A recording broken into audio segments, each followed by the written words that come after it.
In today's video, I'll show you how to build a simple G-scale model train layout, starting with connecting the individual pieces of track together, and then we'll look at how to connect a power source to the layout, which will provide power to the trains, and which will also be how you control the trains.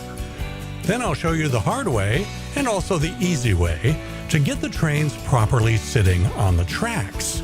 And once everything's all set up, we'll have some fun watching the trains run here in my garage. So it's a little different kind of model train video today. Normally, my videos are just all about running the trains, and you never see how the setup works. Well, today, you're going to see the setup.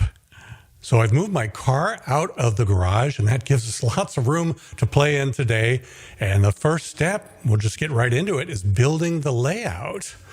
Now, normally my layouts are somewhat complicated and they can go all throughout the house or my backyard. Today, because this is an instructional video, we're just going to keep things nice and simple. The simplest model train layout of all is a basic circle. This is what you might do if you just wanted to run the trains around a Christmas tree, for example. Another basic layout option would be to add some straight track to the circle, stretching it out into an oval layout. Now I've got something more complicated in mind. I've got this idea for a trick layout where it's basically two layouts that are built next to each other. The two layouts share one common section of track. There will be two different locomotives running at the same time, so it's one of those layouts where it's all about the timing. If you get the timing right, it will work great, but if you mess up the timing, there's going to be a crash. Before I start building the layout, I should mention that with G-scale model trains, there are several different kinds of track available. What I use for my layouts is the LGB brand brass track. This is the best stuff. It's the top of the line kind of track available. It's not cheap, but I use it because I want the track to work right, to have a good solid electrical connection between each section of track so that the trains don't have any power issues. I need to get years and years of solid service out of the track, so that's why I buy the expensive stuff. Now, it was expensive enough when you used to be able to get it for about $7 a foot. These days, it's more like $8 or $9 a foot. Now, there's one very important thing you need to know when you start assembling the individual pieces of track together to build the layout, and that is that the track can easily come apart unless you use track clips. A track clip is a very small, inexpensive piece of plastic that fits in between each section of track to hold them together. With the track clip in place, those two pieces of track have a rock-solid connection. Now we can begin putting this layout together, one piece of track at a time. I've sped this portion of the video up quite a bit because this takes a while in real time, but through the magic of time-lapse video, it won't take much time at all.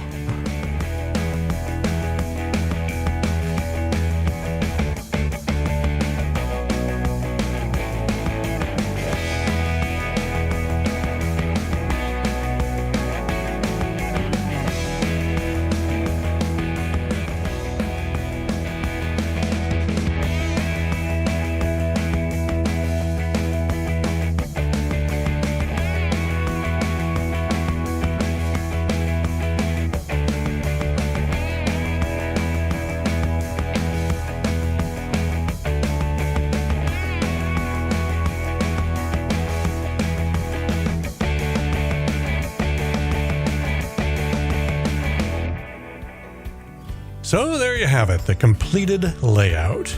Two little oval loops that share one part in common, kind of like conjoined twins. We're still not quite done with the setup yet, though, so we can't put the locomotives on it quite yet. We need the electronics that power the whole thing, which is also the control system for the locomotives. That's what we'll hook up next, right after this.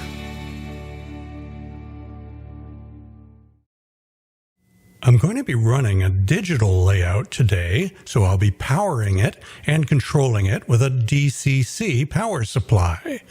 There are many different kinds on the market. I use the Prodigy Elite system from MRC. I will also be using their $99 Wi-Fi add-on device, which just plugs right into the front here so that I can control everything wirelessly from a tablet. Then I just need these track power cables. The special green plug on the end comes with the MRC power supply so that you can plug one end of the track power cables into the back of the power supply and the other end connects onto the tracks. Now it's time to pick some locomotives.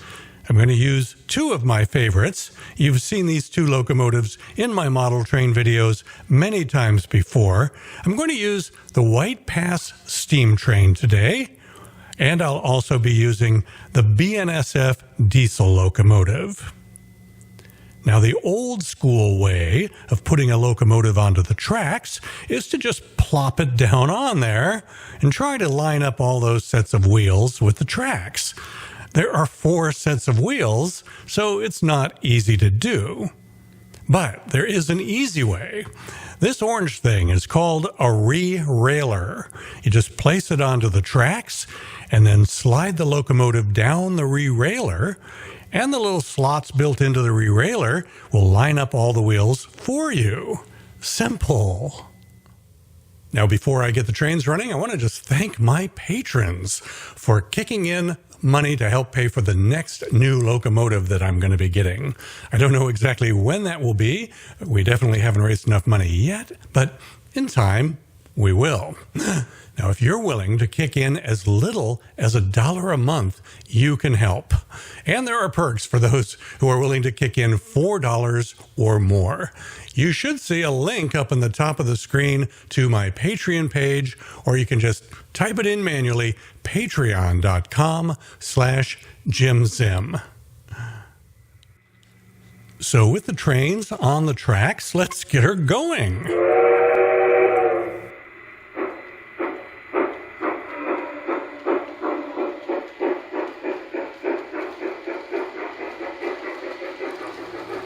With just this one locomotive running and not the other, this is no problem at all. It's just basically running on an oval track.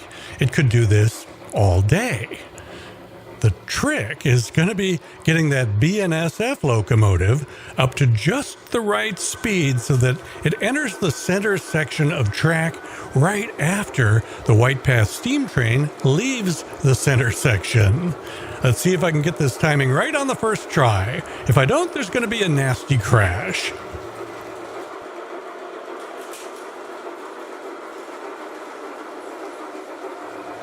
Ah, there we go. I did it. First try. No crash. Ooh, that was a little close there. Okay, I'll speed it up a little bit. Okay, well, as long as I keep these two locomotives going at this speed right here, everything should be fine.